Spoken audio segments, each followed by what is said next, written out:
नमस्कार. आपल्या उजनी धरण अपडेट न्यूज चॅनलमध्ये आपल्या सर्वांचं मनापासून स्वागत. आज 19 मार्च 2026. आज सकाळी उजनी धरणाची काय स्थिती आहे, उजनी धरणातून ज्या योजनेतून पाणी चालू केलं होतं त्यामध्ये किती वाढ केलेली आहे, त्याचबरोबर उजनी धरणाची परिस्थिती किती टक्क्यांनी घसरली आहे याबद्दल आपण सविस्तर माहिती घेणार आहोत.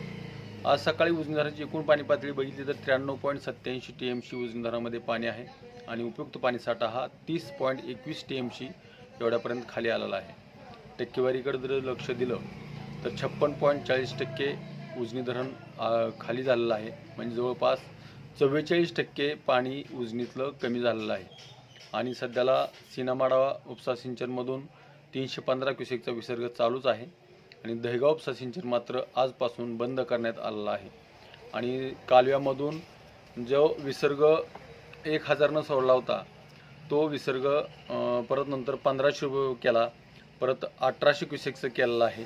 आणि बोगद्यातून जो 100 क्युसेकनं विसर्ग चालू केला होता तो आता 500 क्युसेकचा विसर्ग सध्याला चालू केलेला आहे.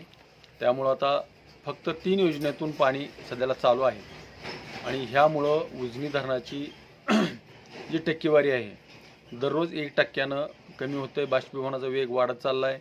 सध्याला एक 4-5 दिवस वातावरण थोडंसं ढगाळ असल्यामुळं बाष्पीभवनाचा वेग कालच्यापेक्षा थोडासा कमी आला आहे. काल 5.68 होता, तो आज 5.49 एवढ्यापर्यंत आलेला आहे.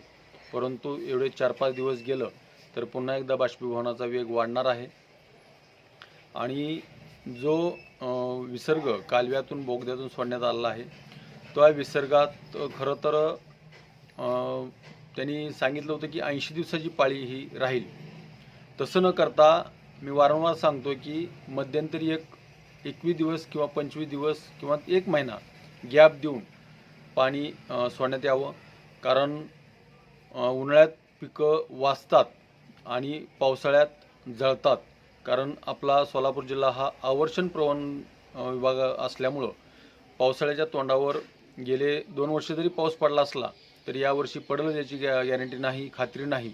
त्यामुळं उन्हाळ्यात जगलेली पिकं जून-जुलै महिन्यात जळलेली आतापर्यंतचा इतिहास आहे. त्यामुळं उजनीच्या पाण्यामध्ये विसर्गामध्ये जो नियमितपणा ठेवण्यापेक्षा मध्यंतरी गॅप देणं गरजेचं आहे.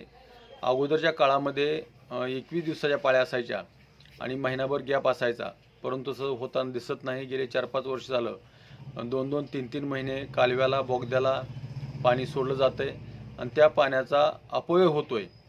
धड पिकाला लागू होत नाही, पिकाला चालत नाही आणि पुढं मात्र उजनी धरण खाली होतं आहे. उजनी धरणग्रस्ताचीही अडचण निर्माण होते आणि सोडलेलं पाणीही वाया जातं आहे. ते उपयोगात आलं पाहिजे. त्यासाठी उजनी धरण प्रशासनाने शासनाने योग्य नियोजन केलं पाहिजे, परंतु होताना दिसत नाही. ही दुर्दैवाची गोष्ट आहे. आपणही चुकतोय, शेतकरीही चुकतोय. शेतकऱ्यांनी पाणी मागणी अर्ज केले पाहिजेत, कारण पाणपट्टी भरा अगर न भरा तो पुढचा भाग आहे. परंतु शेतकऱ्यांनी जर पाणी मागणी अर्ज केलं तर कागदोपत्री आपली मागणी तिथं उजनी धरण प्रशासनाच्या कागदावर राहील की शेतकऱ्याला पाण्याची गरज आहे. परंतु आपण जर तसं नाही केलं तर पाणी शिल्लक राहतं, कागदोपत्री पाणी शिल्लक राहतं आणि ते पाणी वळवलं जातं आणि पळवलं जातं. त्यासाठी शेतकऱ्यांनी, प्रशासनाने, उजनी प्रशासनाने, शासनाने जागरूक राहिलं पाहिजे असं माझं मत आहे. तर अशाच उजनीच्या ताज्या घडामोडीसाठी, ताज्या अपडेटसाठी आपल्या उजनी धरण अपडेट न्यूज चॅनलला लाईक करा, सबस्क्राईब करा, शेअर करा. उजनी धरण अपडेटसाठी बेंबळेहून सिद्धेश्वर शिंदे. धन्यवाद.